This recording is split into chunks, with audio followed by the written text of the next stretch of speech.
ने फिल पे ट्रस्ट हो गया। मिस्टर ओनित्सुका ने कहा कि फिल का पैशन उन्हें उनके यंग डेज की याद दिलाता है और इसी के साथ उन्होंने फिल को वापस वेस्टर्न यूएसए की डिस्ट्रीब्यूटरशिप दे दी। फिल वॉज रिलीव्ड, लेकिन प्रॉब्लम्स अभी खत्म नहीं हुई थी। बिजनेस का पहला साल कंप्लीट होने के बाद ब्लू रिबन ने $8,000 की सेल्स की थी और उन्होंने दूसरी सिटी में एक्सपेंड करने के लिए जेफ जॉनसन नाम का एक सेल्समैन भी हायर कर लिया था। जेफ की खासियत यह थी कि वो भी फिल की तरह एक एथलीट रह चुका था और अपने काम को लेकर एक्सट्रीमली पैशनेट था और इसीलिए बिजनेस के दूसरे ही साल की सेल्स $16,000 यानी सीधा डबल होने वाली थी। लेकिन सरप्राइजिंगली यही उनके लिए एक बहुत बड़ी प्रॉब्लम बन गई। फिल बहुत तेजी से ग्रो करना चाहते थे, इसीलिए वो ओनित्सुका की एक शिपमेंट के पूरे बिकते ही नेक्स्ट ऑर्डर डबल या इवन ट्रिपल क्वांटिटी का दे देते थे और इस ऑर्डर की पेमेंट के लिए उन्हें अपने पूरे प्रॉफिट्स को री इन्वेस्ट तो करना ही पड़ता था, साथ में बैंक से लोन भी लेना पड़ता था। बेसिकली एक साल के बिजनेस के बाद ब्लू रिबन पे हजारों डॉलर्स का लोन चढ़ चुका था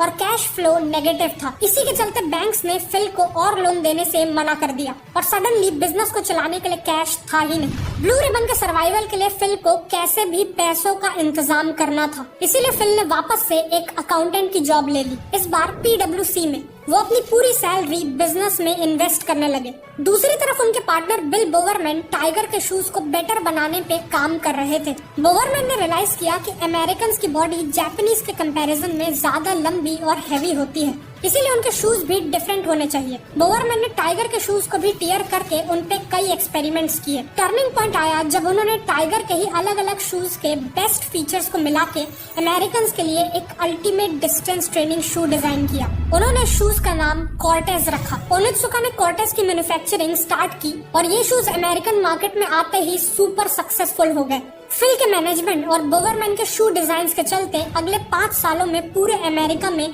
टाइगर शूज